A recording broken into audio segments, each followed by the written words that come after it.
You're listening to Every Day's a Saturday USMC Veteran Podcast.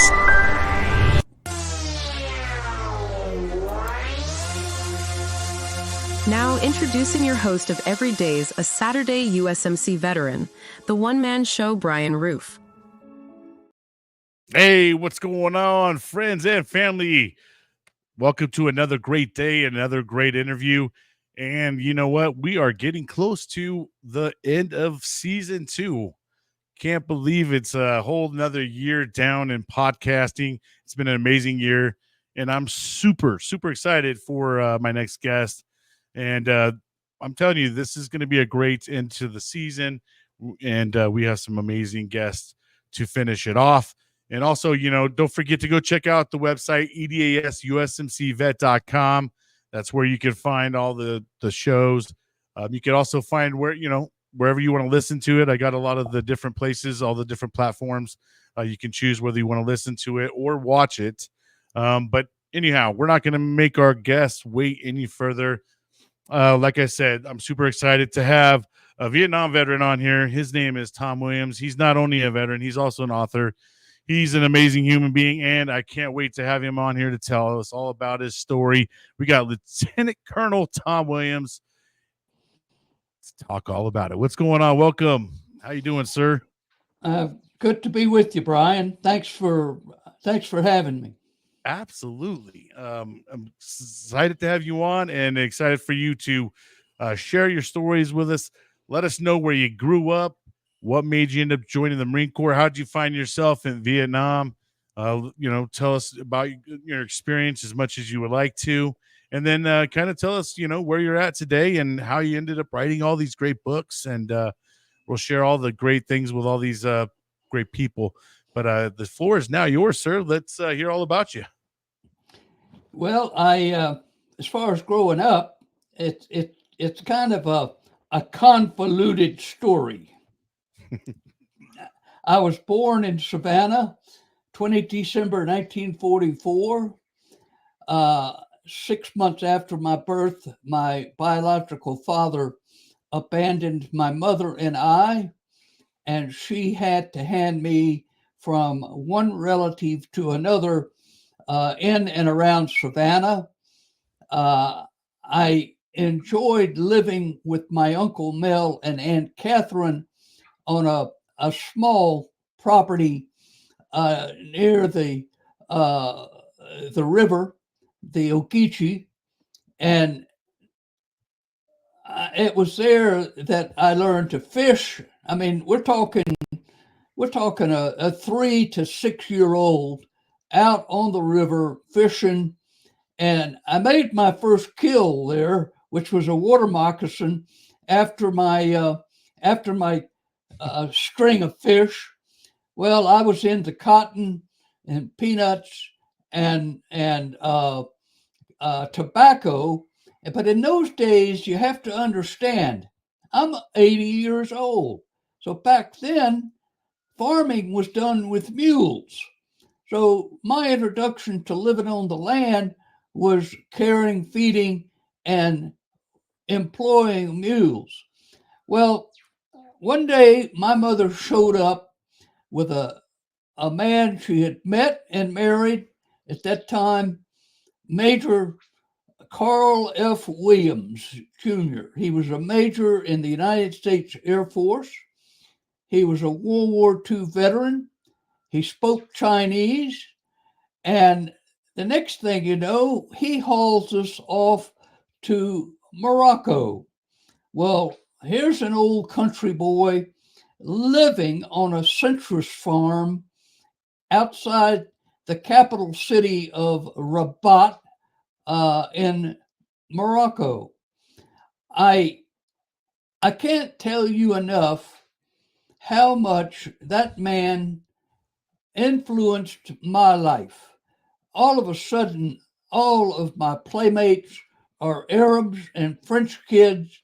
Of course, if you don't speak the language, you don't get to play. So right. I learned French. Makes things a little harder, at least. Well, yeah. Well, you just learn it. It just comes to you, Sure. And in fact, I have friends here in Australia. I live in Queensland on a 75-acre cattle property, Wow. and I've adopted a young man who raises Malinois dogs. In fact, I was just looking out the window of my office. He's got 8 new pups. He just herded them into a holding pen for them to run around. Well, back to Morocco. So this man opened my life. He wasn't the man that gave me life, but he certainly was the man who gave me a meaningful life. Uh, we would get on his zoomed up. He had a World War II vintage. This is in the early 50s, 50, 49, 50, 51, 52, 53, in that era. So he had bought himself a zoomed up motorcycle. He and I would get on that thing and we'd go up into the Atlas Mountains and go to the Arab souk. There would not be another Caucasian there. It was all Arabs, camels, donkeys, and we'd get in there using camel trails. It's like something out of Indiana Jones, if you will. And Nice. Well, so after Morocco, my dad became the staff judge advocate. Let me back up. Because he spoke Greek as a boy, because his friends in the little southern town of Cordele, Georgia, were Greek immigrants, he then, like me, had done well on his ALAT, Armed Forces Language Aptitude Test. They sent him to Chinese language school. And then the war was ongoing. He fought with the Chinese guerrillas in China, Burma, and India. So my first introduction to war was listening to his war stories from working with the Chinese. And then I was in the middle of a civil war in Morocco where the Arabs were fighting the French for their liberation and independence. So hold that thought. So now, fast forward, California, all the national parks, to and fro, East Coast, West Coast, during our summer vacations, because Dad owned a farm with his brother and his mother in South Georgia, Dooley County. It's where we ended up settling on the family farm after he retired. But then before that, we went to Shaw Air Force Base, South Carolina, where he was also the staff judge advocate. And then from there to Japan for a year. And because of my mother had a very bad back, and it became obvious that my dad needed to retire, he put in 20, I think 27 years in the Army Air Corps. Then when they created the Air Force, because he had a law degree, he had finished law school before language school, they said, change your uniform. You're one of the founding fathers of a U.S. Air Force JAG. And so then we retired on the family farm in Dooley County, and my dad put me to work for a living. oh yeah, there's no room for lazy on a ranch, right, or a farm. Yeah. Well, that's where I learned to handle field hands. I learned to be a mechanic, and I learned to drive a tractor cultivating cotton, corn, peanuts, and soybeans, and raising cattle, a few sheep. My dad had a love for goats because goats are a good way to clean up woodland. So he would fence in a woodland part of the farm, put the goats in there, and they'd eat it down. Nice. And I'm sure that you learned a lot about responsibility and having to get up early and work kind of long days, or not really? Or were they pretty hard on you at the farm? Well, my dad instilled in me the work ethic that was good for the Marine Corps. Uh, I from daylight to dark, uh, except for some Sundays, I was in the field working on machinery or driving a tractor, and that was 2 years in high school, and then uh, we made an agreement. He would pay because he was my stepfather and not my father. I had to earn my college education. So the agreement between he and I was you go to North Georgia College, which was one of the essential ROTC colleges like VMI, the Citadel, Texas A&M, Norwich, and I will pay your tuition and your books, but you've got to earn your own spending money. So while I was at North Georgia College in Dahlonega, Georgia, uh, I had a job in the mess hall as I served food, and in the evenings on Friday and Saturday, I showed the campus movie. Initially, the dietitian would not give me a job because she looked at my record, my record, of course, told what my dad made, and she said what his income was, and she said he makes too much money. And my answer to her, Miss Watson was her name, that's his money. I'm a stepchild. If I'm gonna live at North Georgia, I need to have a job. I worked for her for the next 4 years. What a grand lady she was. What a grand lady. Unfortunately, she's deceased now. Hmm. But I reckon at North Georgia is where I learned uh, who the hell I was. Because being an abandoned child, it leaves scars. Right. Uh, and and so I earned the name in North Georgia as action. Now, what the hell do I mean by action? I was always into something. At the end of my 4 years, I had six things I had to do all week. First of all, academics. Second, I had the mess hall job. I had the projectionist job. But then I got inducted into the Scabbard and Blade, which was a prestigious fraternity of military like-minded students. We all wore an Army uniform. I was also the XO of the mountaineering platoon.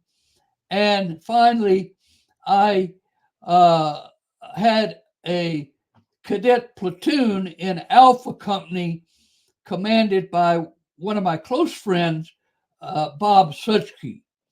And so that taught me multiple near simultaneous uh, taskings.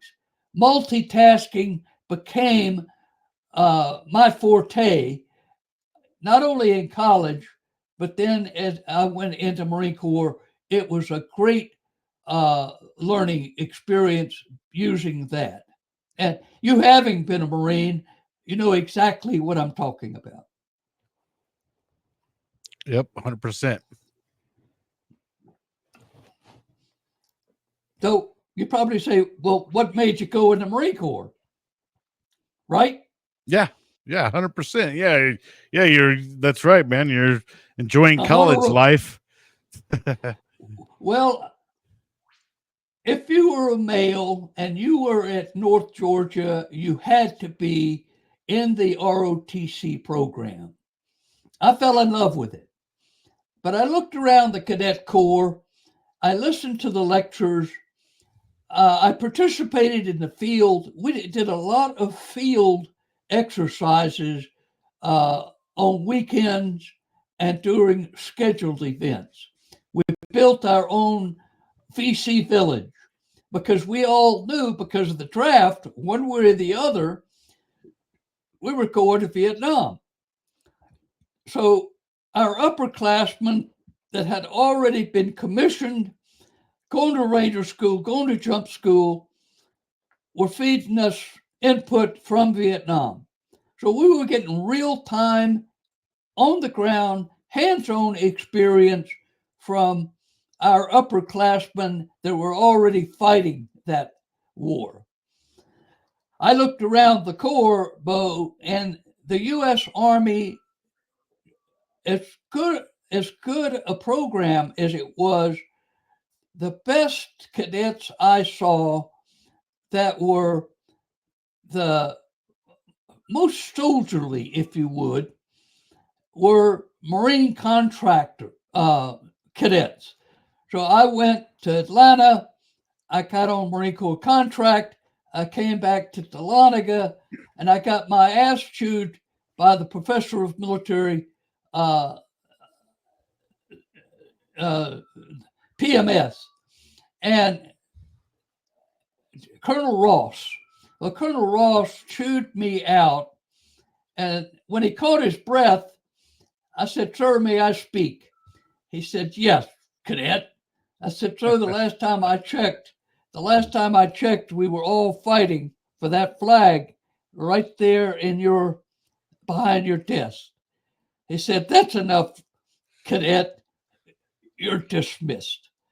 So, I said, aye, sir, have a good day. And I marched off. Well, I never regretted it. What I learned at Dahlonega in the Army Ranger program, which was co-located in Dahlonega, we learned all about climbing, rappelling, rope bridges, vertical hauling line, that kind of stuff. My favorite books then were by a French climber, Gaston Rubefa, Between Heaven and Earth, and On Snow and Rock were the two best books. And then I went off to OCS. I couldn't go to the platoon commander's course because of my obligation to my dad to run the family farm in the summer. All my fellow classmates, Army, were commissioned on the parade deck upon graduation. My Marine friends on Marine contract, they were also commissioned, but I did not get commissioned until after I completed OCS at Quantico. OCS was a cakewalk. It was just an extension course to North Georgia College. In fact, so you were already ready. You were in shape and everything for it. I was running cross country in weights and boots. I was running 10K in 36 minutes. And at OCS, I set the record for the O course. You remember the O course? Yeah, of course I do. I ran that in 52 seconds. Jeez, man. And yeah, you when quite fast. Well, when my boots hit the ground, I was proud. Then I reported to the sergeant instructor, and his comment to me was, "Not bad, candidate. Now let me see you do it again." Yeah, they're like, "Yeah, bullshit. Let's see if you got it in you again, huh?" Say what? They said, "Oh, bullshit. We'll see if you got it again, huh?"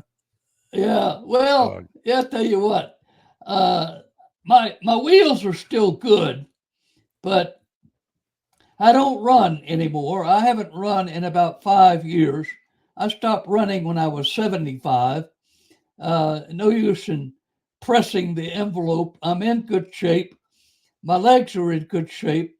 So I said, I need to take better care. I've always operated on the outer edge of the envelope, and that's kind of sort of why I earned the name action in college. Yeah. That's great, man. Action Yeah. wins. So after OCS, I went to TBS. I did well there. I was in the top 10%. Of course, at OCS, OCS is more of a culling process. It's an opportunity to stress you out. It's a deselection process, is what it really is. It was a very high percentage of OCS candidates that were dismissed and sent to. Dropouts. Yeah. Well, in those days, you didn't get to go home. You went to boot camp in PI. Oh yeah. So you didn't get to be an officer. You just went in and you get to be in the enlisted side then, huh? Yeah, that's right. So I was in the top 10% of my TBS class, and I earned the only Ranger quota to Ranger school in the class. Each class had one Ranger quota allotted to it, one Army Ranger quota. I earned it, but I got called in, and I tell all my Army buds, because I have a lot of Army buds, my student platoon commander, Hamilton was his name, Captain Hamilton. He said, Lieutenant Williams, you're too smart to go to Ranger school. We're going to send you to Vietnamese language school because you did so well on your language test. Of course, my Army buds, they take exception to that, So now you're starting to fall in your stepdad's footsteps, dang you here. I do want to say and blow my horn just a little bit, and that is that this week I have just been told by the president of the U.S. Army Infantry Association that I was nominated and I have now been approved to wear the Order of St. Maurice. Wow. I am so proud, and because it really goes back to what the Army taught me. And of course, later in my career, I was the infantry weapons acquisition sponsor during the Reagan administration. So the M16A2 was mine, the 9mm was mine, the 50 caliber was mine. I fielded that. Also, the 40 Mike Mark 19, the shoulder launch multi-purpose assault weapon was mine, and both new mortars, the 60 and the 81, were mine. In that 3 years, I put my fingerprints on all of those weapons, but possibly one of the finest weapons was the Barrett gun. Are you familiar with the Barrett gun? No, never got to shoot any Barretts. The Barrett is the 50 cal sniper rifle. I've shot a 50 cal, but not the sniper rifle. Yep. It's shoulder fired, comes on, it has a bipod. And while we were at headquarters, I was at headquarters from 83 to 86. Yes, 83 to 86. And that was when the Beirut bombing happened, and we lost 241 Marines to not Al Qaeda, but to Hezbollah. And my hat's off to the Israelis for the way they are surgically removing these terrorist leaders. Hamas, Al Qaeda, any of them, they're surgically removing them. That's what we need. removing. So let's talk about how you now you didn't end up getting drafted, right? You didn't end up having to get drafted back in those days, or did you end up finding yourself having a because I draft was in number? college. No, because I was in college, I volunteered being in the cadet corps. And as soon as I graduated, I went from there to OCS because I was contracted to be an OCS candidate in the Marine Corps. Right. I did that. I did the TBS piece, and then I was deployed to Vietnam. I went to Vietnamese language school after TBS, and then that turned out to be a force multiplier. Being able to coordinate with your friendly villagers, with your ARVN, the Army of Vietnam, and interrogating prisoners.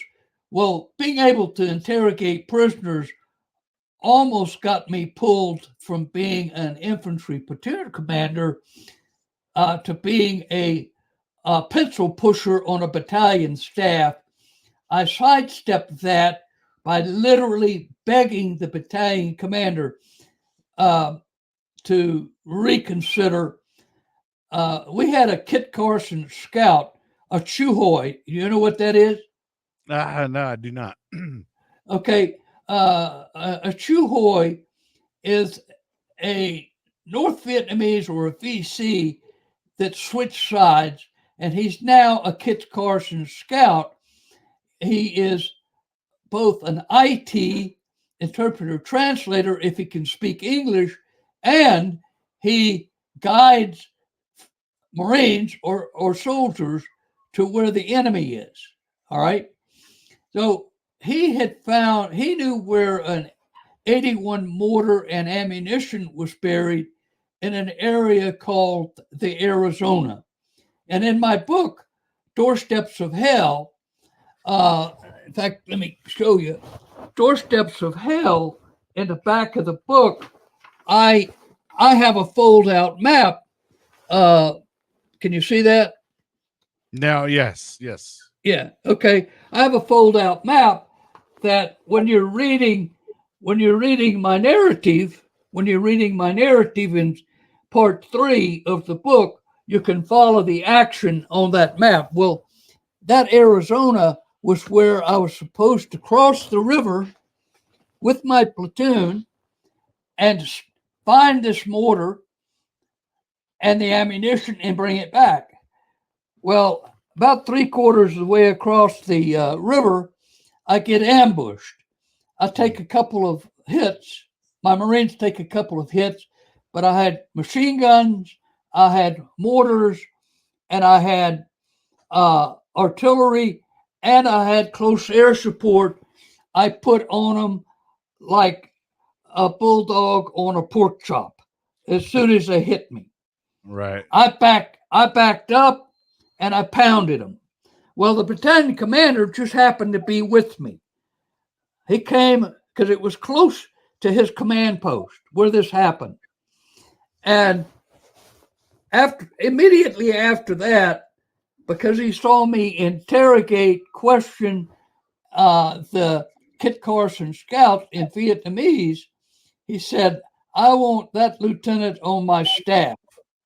Well, I talked him out of it, and he said, "Well, if you can't be a platoon commander for 6 months, what else do you want to do?" I said, "Well, I'd like to have one of your companies." He said, "Well, you're a second lieutenant. I've got first lieutenants and captains that deserve companies."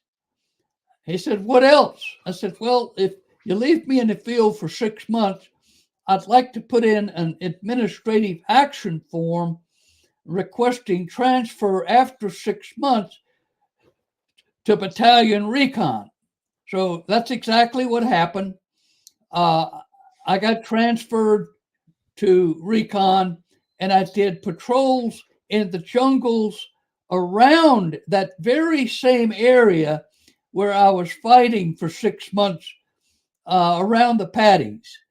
And I reckon, some exciting patrols. I didn't have that many patrols in that 6 months. I had one a month, basically. I'd go out for a week with 6 other Marines, but you were in the enemy's backyard. And above the Arizona was a jungle mountain plateau, and we called it the tennis courts because it was flat. And I was always getting enemy infiltrating into the paddies that we had to fight. So on one patrol that I had on that particular plateau as a recon Marine, I found a great OP. I found a trail in front of it. I made sure we didn't leave any boot marks, footprints. I got up on the OP, and now I'm about 30 yards above this trail. And I could see the trail for about 1,500 meters. And I kept seeing for the next 5 or 6 days the enemy coming past my position, going to the rice paddies. I knew where they were going. These were the same suckers I'd been fighting as an infantryman in the rice paddies. I finally decided I'm going to kill and or capture. So I waited for the right opportunity. I killed one, I snatched one, and now I'm on the run. I can hear them coming after me through the jungle. And I knew where I had to go to get extracted because the cloud cover had come down on top of the plateau like a white blanket. I moved to a cliff facing so that I only had 180 degrees that I had to defend. I was in place. I could hear the helicopters coming up the valley below the clouds, and I controlled the Cobra into my position by sound at the right time. I told him, I'm at your 9 o'clock, but be careful. Don't run into the cliff facing I am. You have to be at altitude, some altitude. Well, the next thing you know, I see his nose come right through the cloud cover just above my head. And I said, I need you to put some fire suppression behind me. I've got the enemy there trying to pressure me. He hosed them down. The 46, CH-46 came in, reversed, put his ramp, just his ramp. There wasn't room to sit down on the stone shelf. My team, my prisoner, and me, we boarded the helicopter and we flew away in the mist. Gosh damn. Yeah. Well, after that, I went to Hawaii for my next assignment. I fell in love with the island on R&R with my wife, and that R&R was between my infantry and my recon assignment. And we both said, if we get a choice, let's get Hawaii. I got the choice. I chose Hawaii, and I became a shore party platoon commander. I won't go into all of that. Where, like in Honolulu or somewhere? Or were you I'm actually sorry? Hawaii? On Honolulu or Hawaii? Actually, Hawaii itself. I was in Oahu at Kinioi. Oahu, yeah, okay. I was on Oahu, but I used to go to Pahakaloa, the big island. There's a very large Army training area, and it was a good place where you could go shoot weapons and you could do some maneuver on the lava. The lava would eat your boots up.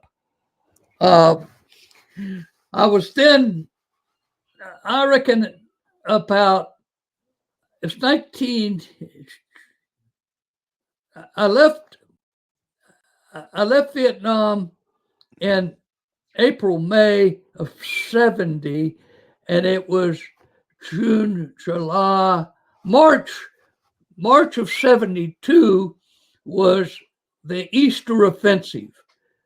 Well, 90 days into it, and I'm in Hawaii, the chief of staff of the brigade, and this is my second book. First book is what I've just told you about the recon and infantry.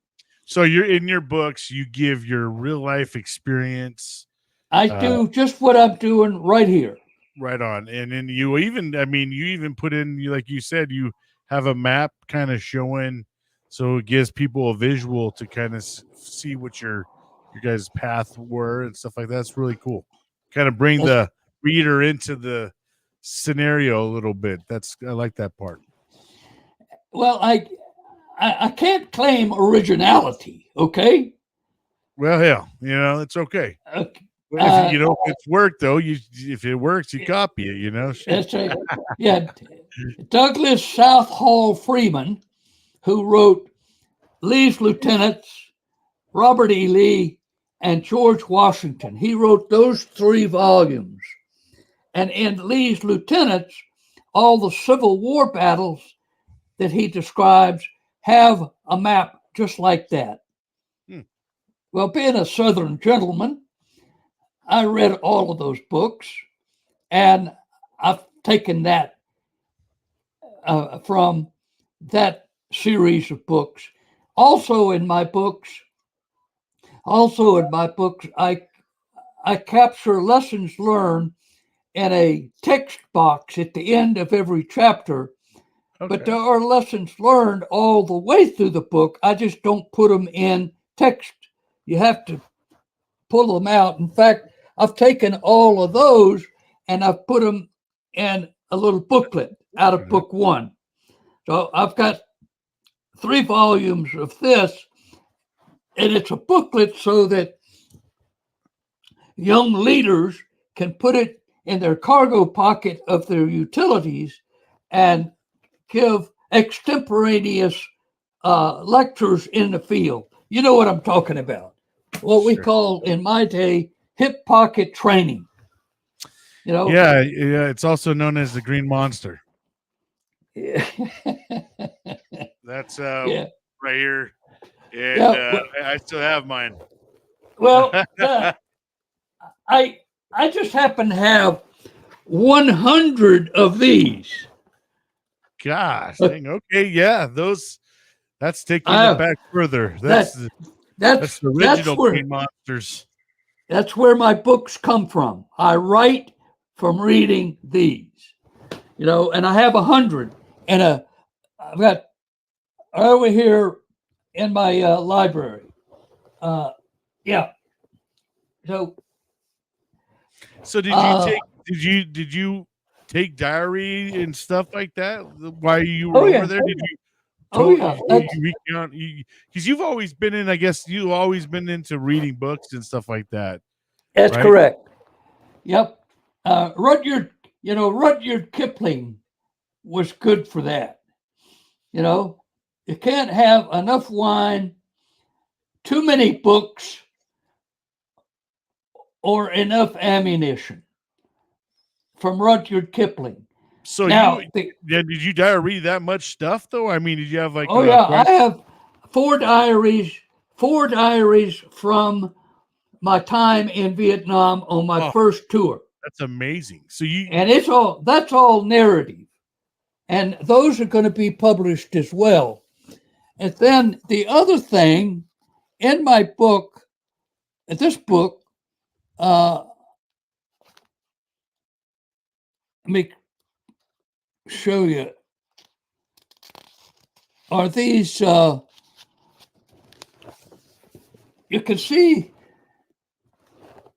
It's hard to see it, but you see the text box here. Yeah, I do. Okay. That's the lesson. I took that from Rommel. Rommel's book, Attacks. In Rommel's books, Attacks, he has little text boxes like that. All right. So I give him credit for, me borrowing that idea. And oh, by the way, when we created, I happened to be the first G3 for Marine Forces Europe in Stuttgart. I moved the headquarters out of London on orders. I moved the headquarters to Stuttgart and went from being called FMF Fleet Marine Forces Europe in London to being called Marine Forces Europe in Stuttgart. It is now Marine Forces Europe and Africa. Now, last year, I'm really getting off track here, but it's good. That's what we do, man. That's Marine shit right there. Okay, so I'm in Naples, Italy. Okay, I had been in and out of Naples as a young captain on a MEU staff. You know what a MEU is, right? Marine Expeditionary Unit. Yes. All right. So I'd been in and out, and I'd become very familiar with the NATO staff there because I had to work with them in developing the communications and scheme of maneuver for NATO operations as a captain. Well, years later, I had the opportunity. I was in Japan. The monitor called. He said, "Where do you want to go? But you can't go back to the FMF. You've got too much FMF time, Fleet Marine Forces, time with troops, time with Marines." And I said, "Well, send me to Europe." He said, "You'd go to Europe?" Like, well, I almost said something very rude, to a bear, in the woods, So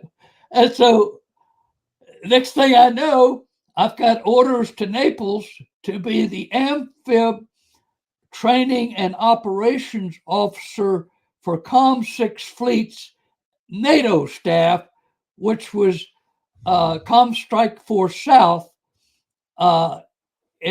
in Naples, in the NATO compound.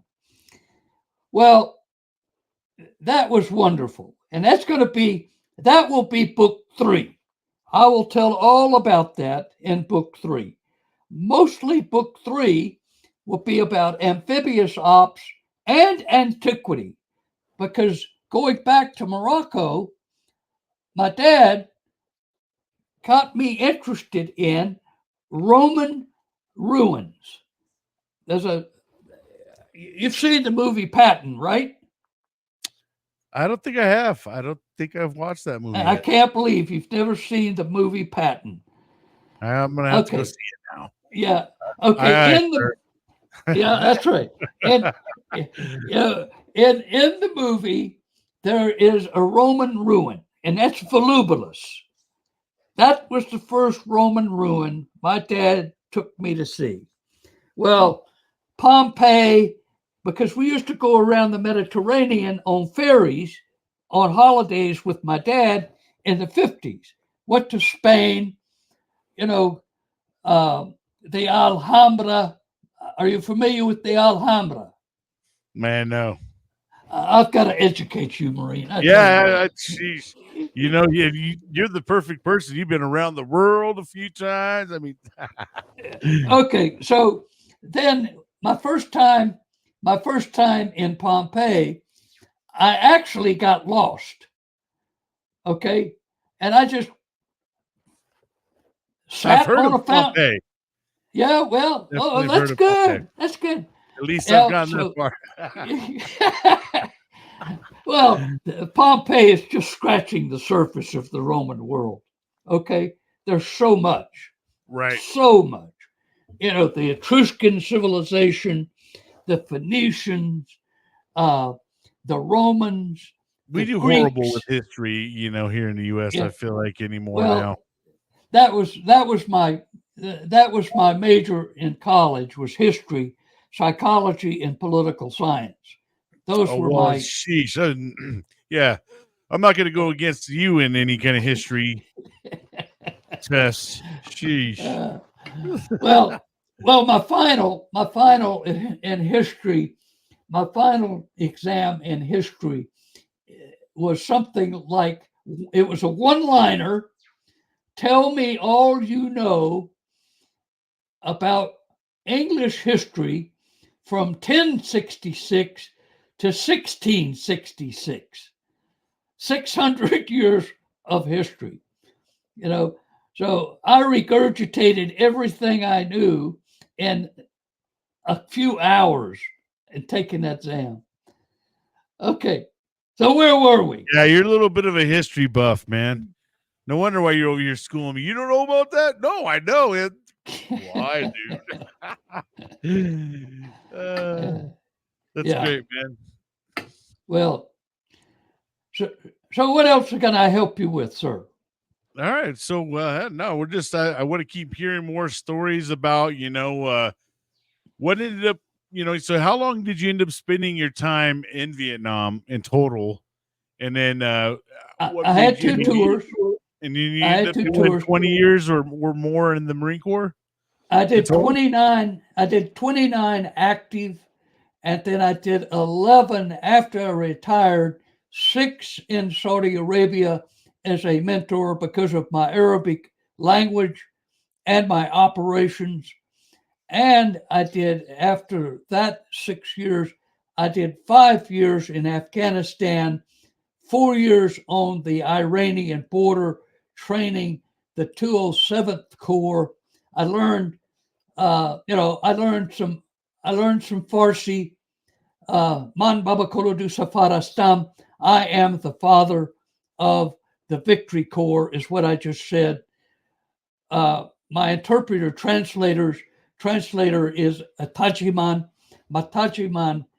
My translator, became known as Tajiman Baba Kurutu, the translator for the father of the Corps. Okay, so I did that for 5 years. In that time, I moved my family. I was married to an Australian. I had a son. I now have a son and a daughter. I moved them here.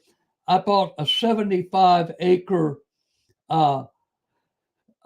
cattle property called Camelot, which is where I am right now, sitting in a pole house. I'll have to send you a picture of the view from here. Yeah, It's the time. absolutely. Please do. Yeah, yeah. So I did about 40 years of military service, 29 active, 11 as a contractor. I could send you some papers about all of that I've written. Yeah. It's amazing.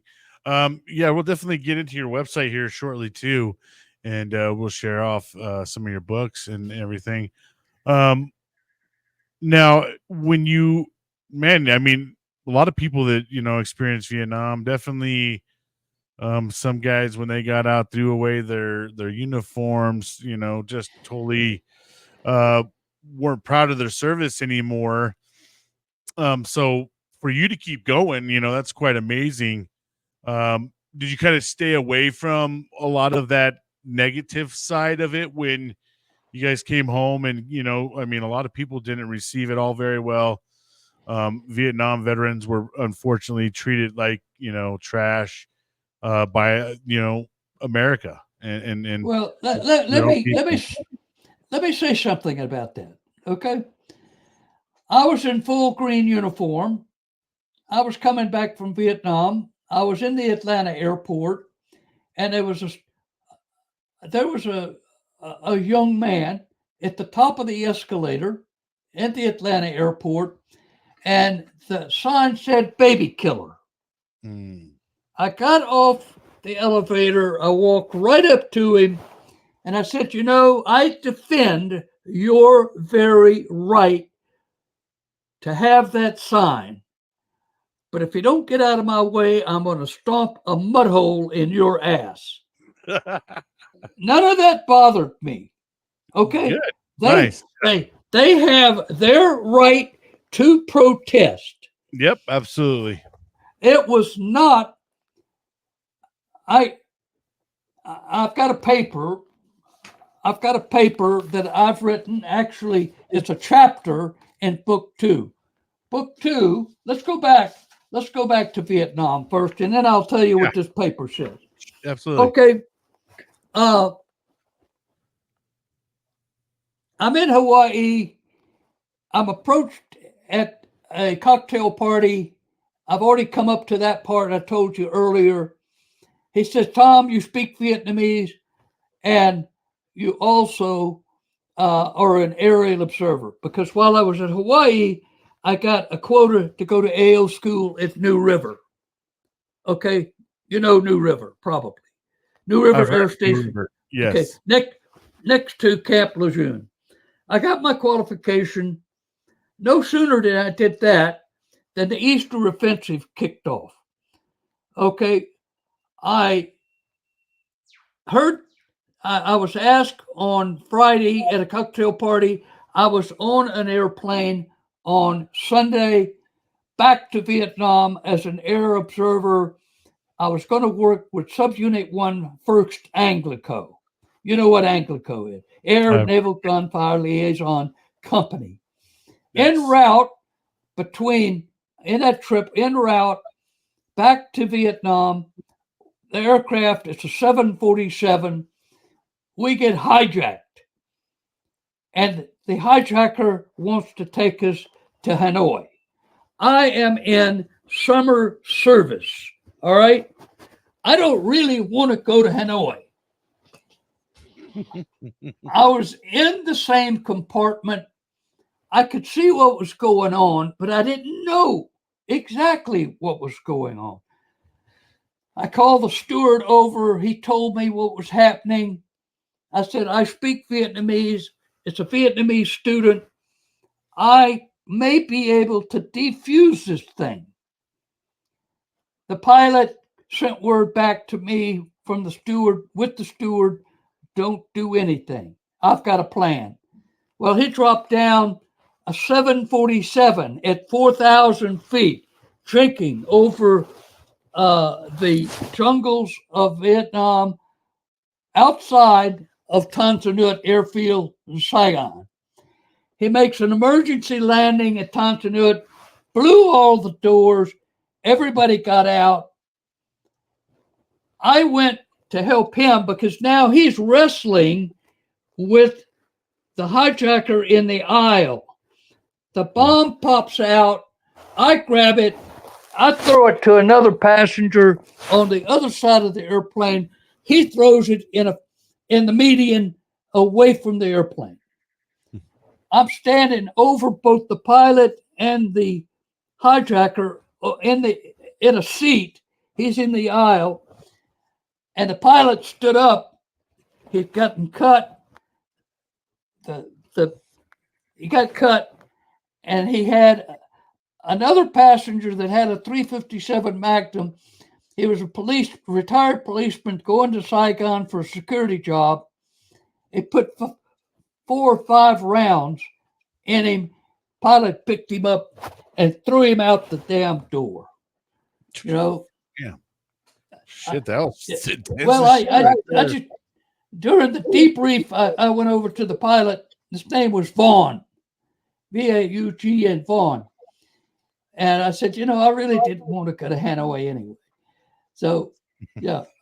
So then because I spoke Vietnamese, I flew 7 AO missions out of Da Nang with the Air Force, 5-hour missions in the OV-10. I then flew 183 missions out of Hue City, embedded with the Vietnamese Air Force. It turned out that flying in the O-1 was more beneficial than flying in the OV-10, as I'd already had 3 friends on that tour shot down. 1 survived and 2 were killed. No. 2 survived and 1 was killed. I flew that mission in Quang Tri out to Laos, DMZ, Da Nang area. That was my area of operations. A lot of terrain to cover. Okay, but because I'd been an infantry officer and a reconnaissance officer on that same terrain or similar terrain, really, I knew where to look, how to look, and what to look for with respect to the enemy. I was given a mission one day to go out to the Ashaw, reconnoiter an area, and then come back to Way City and do a back brief to the generals. I accomplished the mission. I came back, debriefed, and after the debrief, an Air Force lieutenant colonel walks up and challenges me. Captain, nobody is reporting this but you in this area, all this movement. Well, I got pissed and I said, okay, Colonel, do you know how to fly an O-1 Bird Dog? He said, yeah. I said, come with me, sir. I'm going to show you. We went to the Phubai airfield, which is about 8 miles south of Way City, kicked the tires, lit the fires. I took him to Laos, and I'm pointing the enemy out to him. He can't see him. I found a group under some trees on the south end of the Ashaw. I could see them through my binos. You couldn't see them. I selected some key terrain features as cues. I said, put a missile between those points and they will move. And when they move, you will see them. When they moved, he was on them. He was on them. He never lost sight of them. He hit them. He killed them. I went and found another target. This one was on a dirt road on the military, on the side of a mountain. They had no place to go. These 3 were VC in black pajamas. You know what I'm talking about. I had to do the same thing. He couldn't see them. There were 3 black dots, but I knew those 3 black dots were the enemy and they were squatting down to reduce their signature. All right. He put a missile in above, and when that missile came off the aircraft, they got up and ran. Well, now the screen of this computer is the mountain. He's flying right at the mountain. And of course, in my mind, I'm thinking he's going to hit the damn target with the airplane. He's got target fixation. He released the missile so close I could see it hit right between the legs of one, and all 3 were blown up in the air. Then the other, I said, what's he going to do? He turned that aircraft on its tail and rolled over, and we went down the mountain. Wow. His name was Lieutenant Colonel Tom Williams. So he had a Captain Tom Williams in the back, and he had a Lieutenant Colonel in the front. But he flew me. He flew me 16 more missions out of my last 21. Wow. Yeah. I made a believer out of him. I trained him in 3 hours. That's amazing. My point, though, is there is a classic example of the difference between the Air Force supporting the Army and the Marine Corps and Navy aviation supporting the Marines. You know, most all Marine aviators spend time on the ground with their infantry counterparts. I think maybe the Air Force does too, but not enough, you know. Yeah, definitely train different. Yeah. Just a training difference. Yes. Man, you had quite the experience. No wonder why you're writing all these books about your experience, because definitely experiences that need to be captured and shared. Well, what I just told you is book 2. That's book 2, which is The Fury of War. And book 3 will be about Naples. And I came out of Naples after that 3-year tour of coordinating all the NATO amphibious operations. I came out of that job and I decided I'd gotten remarried, had a divorce from my first wife. I'd been a bachelor for 10 years. And I'm in Morocco, again, reminiscing, on my way to Camp Pendleton. I went into the embassy to report my itinerary, because one condition on allowing me to go to Morocco was I had to go to the embassy and tell them what I had a cosmic top secret clearance. And the Marines in the embassy had their hair on fire. What's going on? I said, sir, you haven't heard? Saddam Hussein has taken Kuwait.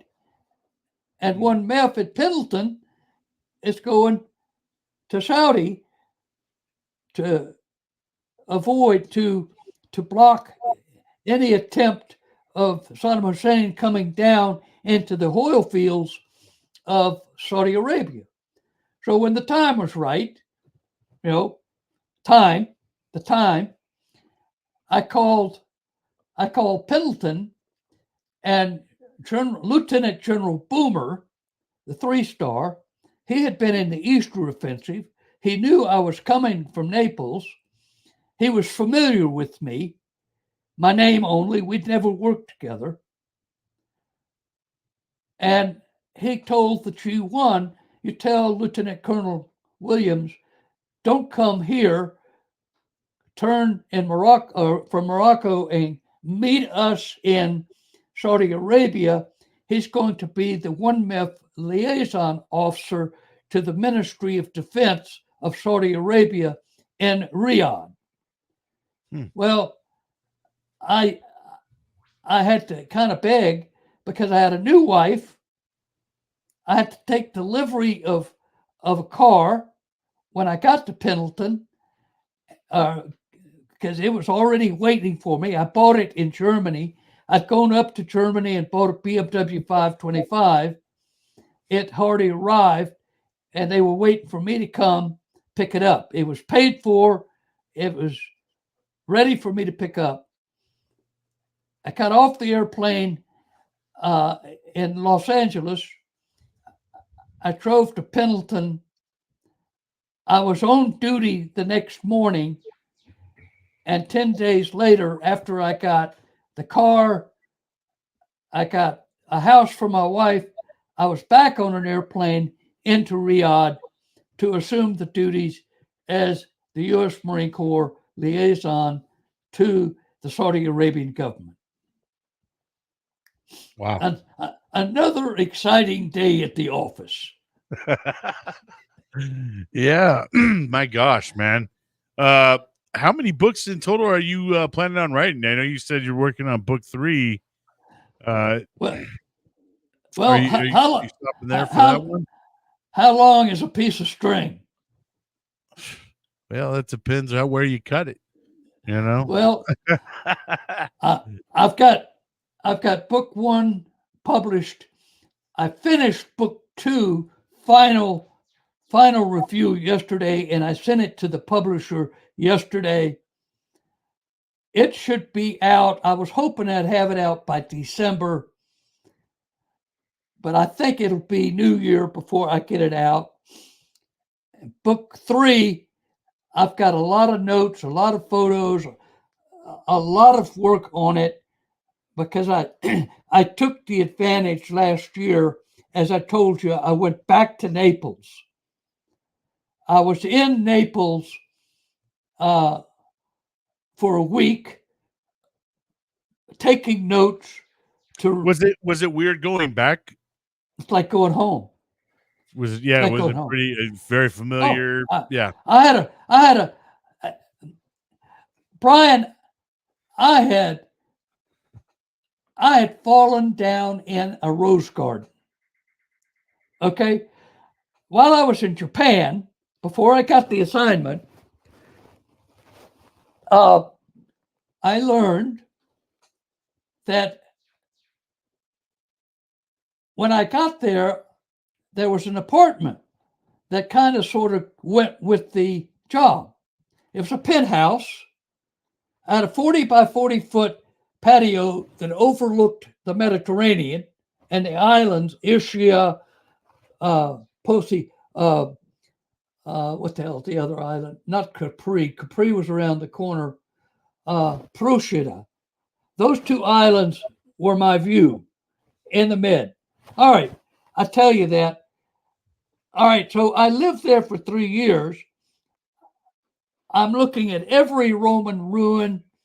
I go to Sicily, you definitely Sardinia, all of Italy. Yeah. I go to Greece. I go to Egypt.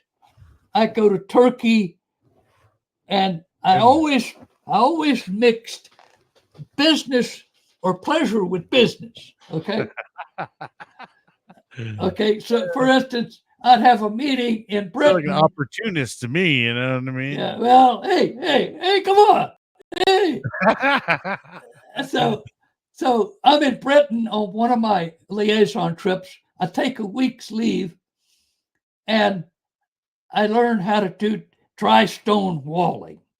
Okay. I roll up my sleeves and I go up to a little village where there's a dry stone walling course. And I learned to lay dry stone walls. Okay. Well, long story short, I left that job. I'm en route. I'm in Morocco. I did Spain before I did Morocco because I wanted to see the Alhambra again. I did Morocco. I've told you how I got to Saudi. After that war, I helped put we had a young captain, Dave Garza, a real fire plug. He was kind of sort of my deputy. And General Boomer then put me in charge of the advance party out of Saudi back to Pendleton after the war. I came back. No sooner than I got back, they fired the MEU commander of the 13th MEU, fired his operations officer. He was operationally incompetent. He wouldn't listen. No, he was. Then my name popped up. The chief of staff of 1 MEF called me, said, Tom, your name has come up as a good replacement. Would you step down the street and take an interview with the MEU commander? Steve Haley was his name. When I walked out the front door, he said, you're now my XO. Well, I thought I was interviewing for the OPSO's job. He said, you're senior to the XO. I'm going to make the XO the OPSO, and you're going to take his job. So 5 weeks later, I deployed back to the Gulf. And there's another not very pleasant story that goes with that part of my career, and that is that lieutenant colonel was relieved for operational incompetence, yet he got promoted to colonel and I did not. Now you explain that to me. That's an aspect. A little bias, huh? Well, that's another story for another time. Book 5. No, I'm gonna. Book 5 is going to be coming, kind of like what they did with Star Wars. They did the first 3, yeah. and then they came back. Yeah, and then Well, they started off at the beginning where it all started. Yeah. And I'm going to go back to where I'm a captain, or I'm a lieutenant, then a captain, and then a major, up to where book 4 will end. Book four will be into the storm. That'll be a continuation of book 3, which is about Naples. Then I go from Naples to Riyadh, and we fight the war. I have about 5 or 6 diaries on both. In fact, I'm looking. I've got 1, 2, 3, 4, 5, 6. I have 14. I have 14 diaries that will cover book 3 and 4. That's amazing. This, and out people out there, geez, take notes, journal your experiences, or put them in audio, something, because capturing these are amazing. It's amazing that you did that, and Well, now you're able to articulate on them so much more. And I imagine being able to read back those, it could, it helps you have those feelings again. You're like, oh shit, I remembered that. Oh yeah, it's a trigger. I can read, and I took. Damn near put yourself right back there, huh? It just brings it back, Yeah. And I can write about it. Okay, but a lot of things. If I write a paper, I usually cut it, paste it in a book. And there are several examples of that, but I think I want to use this opportunity to tell young would-be service members there's 3 very distinct things that they can do. One, this is my current book right here. All right, that's the current one. I'm about halfway through. Keep notes. Be consistent. All right, because there will come you can't remember it all. You'll find that this is a lot smarter than this. Yeah, and you know what? In the younger generation nowadays, they got their cell phones, and they could put it in. You could put it. There's notes and everything you can put right into the phone. So it doesn't get to that. See, I today's notes. That's for today. Yeah, man. You don't stop. You take notes all the time. You're a living diary. Okay. The second thing that young people should be aware of is whenever they have a job, when you've got notes, you can transfer what you learned from that book or from those notes into a continuity file. This is what I found. This is what I improved. And this is where we need to go with this command or this job. Why are we reinventing the wheel every time there's a turnover of people in that job? Yeah, that's true. Okay. Change of commands, man. And then the third thing. Put their own shit in there. But you know what I found out over time about continuity files? A lot of people don't want to do it because of one thing. They don't want to give the next owner of that job too much information or it'll make them look better than he looked. You know, Right. it's called information is power. And if Mhm. I tell you what I know, I lose my power. It sounds crazy, but that's the way some people think. No, 100%. Yep. I've been Okay. in that kind of job industry as well. Well, and then the third thing is develop a system. I call it uh, a memorandum for the record. All right. And in there, you develop a plan of action and milestones. And a plan of action and milestones can be written in a number of ways. But you've got a mission, you decide what the plan is to accomplish that mission, and the milestones to achieve the end state of that. Uh, I almost always write a plan of action and milestones before I launch. That's a living document. It Right. can be up, it can be updated as more information becomes available. Yeah. I like that. Let's go ahead and share your website too, so people can see. Then you can kind of walk us through your website as well. We'll kind of go through the gallery. So I think that's where I saw. Check it Well, out. see those are the three parts. Those are the three parts of this book. Okay.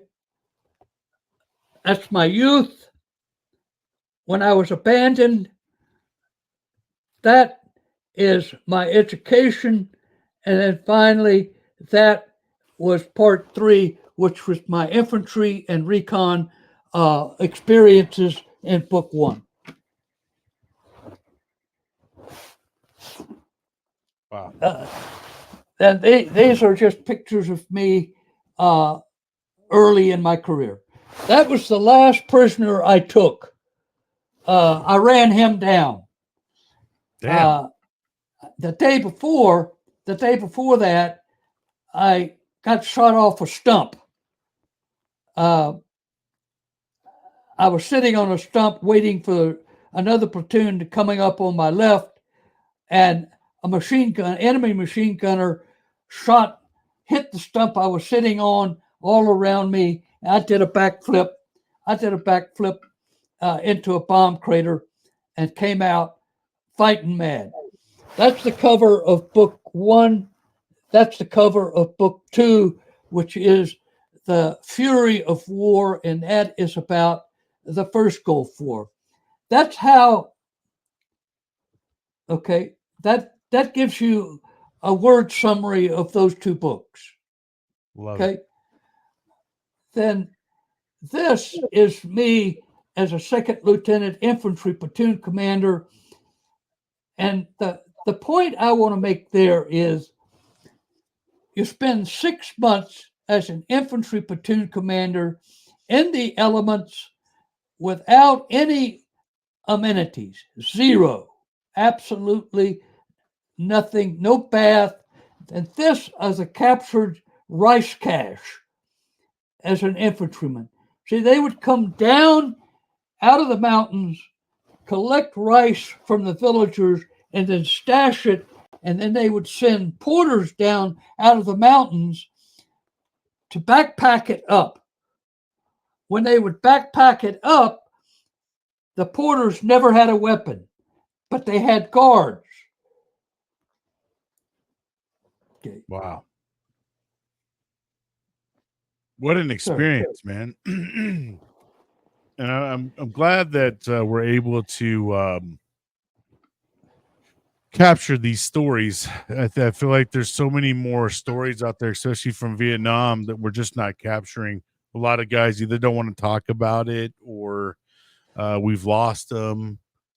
So getting these stories out, I think it's important.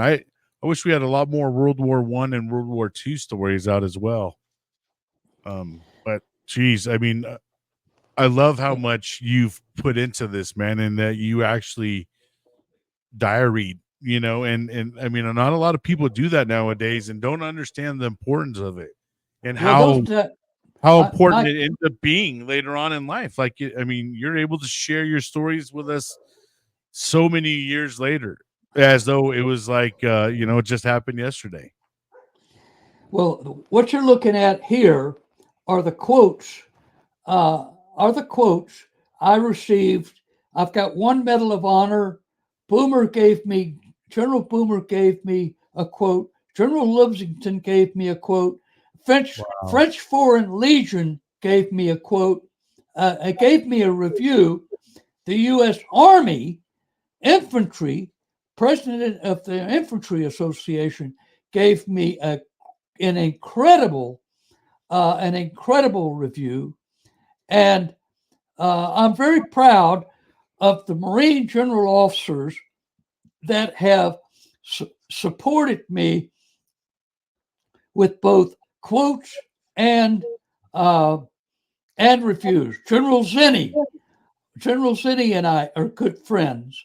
He was the S3 of 1 battalion in 2nd Marine Regiment, and I was the operations officer for Colonel Ripley, who was the CO of 1-2, and Ripley is unbelievably famous for blowing the bridge in Dong Ha during the Easter Offensive. Are you familiar with John Ripley? Yes, I've heard the name John Ripley. Look him up, read his story, and you will be very impressed. That's amazing. Wow. I am blown away with how much you've put into your book. And like I said, the diaries that you actually got, that's is so impressive. Well, Is there anything else that you would like to share with us? I appreciate you, taking the time to come on and share your stories and your experience and talk about your books and stuff. And um, is there anything else you want to talk about before we get off and before we head out? no, I think there's only maybe one or two things. First, all of my books, the ones I've written and the ones that I will write, are going to always feature lessons learned for those young people who think they want to be in service life. All right. Second, I think that the first and second book will be the Vietnam era. They will support each other. The third book will be some of the exciting things, the travel, the adventure, the meeting different people, the language piece that will make young people, want to be a service member. But I want to leave the audience, and I'm hoping that it's the young people who are listening to this. Just remember, when you join the service, especially the Army and the Marine Corps, you are joining a hunting club.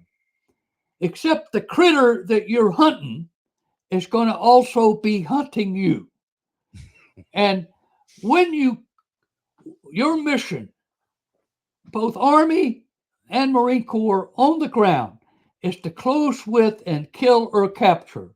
But here's what I want this audience to really understand, and that is that once you have captured him, it is as much your obligation to protect your prisoner as it was your intent to kill him. Do we have time for one short story? Yeah, absolutely. Okay.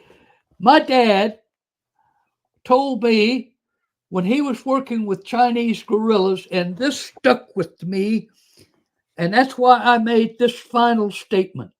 He captured a Japanese prisoner. He told his guerrillas to bring my prisoner.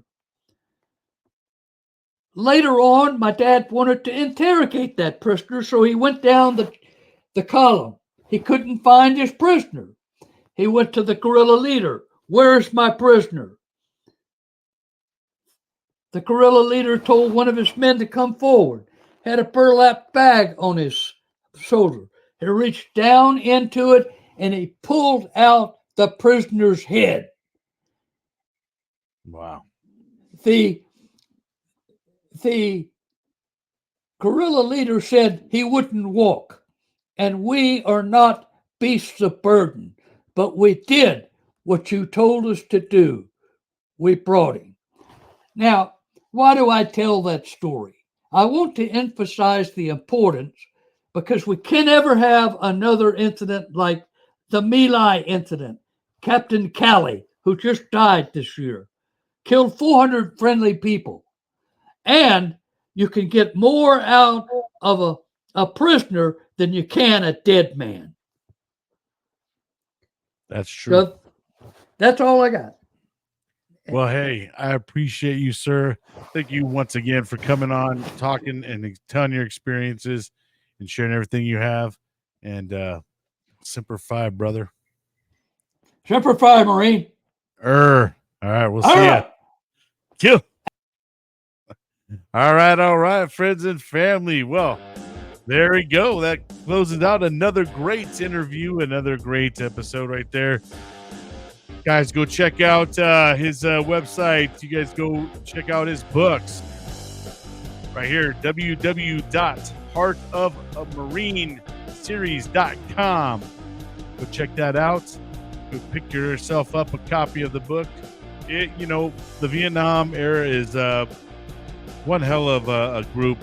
And like I said, I have the utmost respect for them. I'm extremely honored to have Tom on my show today. And once again, I thank each and every one of you guys for, continuously supporting the show. As we're getting ready to wrap up season 2, gives you an opportunity to go get caught up with all the different interviews and episodes. Because I'll tell you what, we'll hit 2025, we'll hit it running and be knocking out a whole bunch of more interviews and episodes. So make sure you're all caught up before then. But all right, you know how we say here on the show, don't let the day kick your ass. Make sure you're out there kicking it. Until next time, we'll see you guys.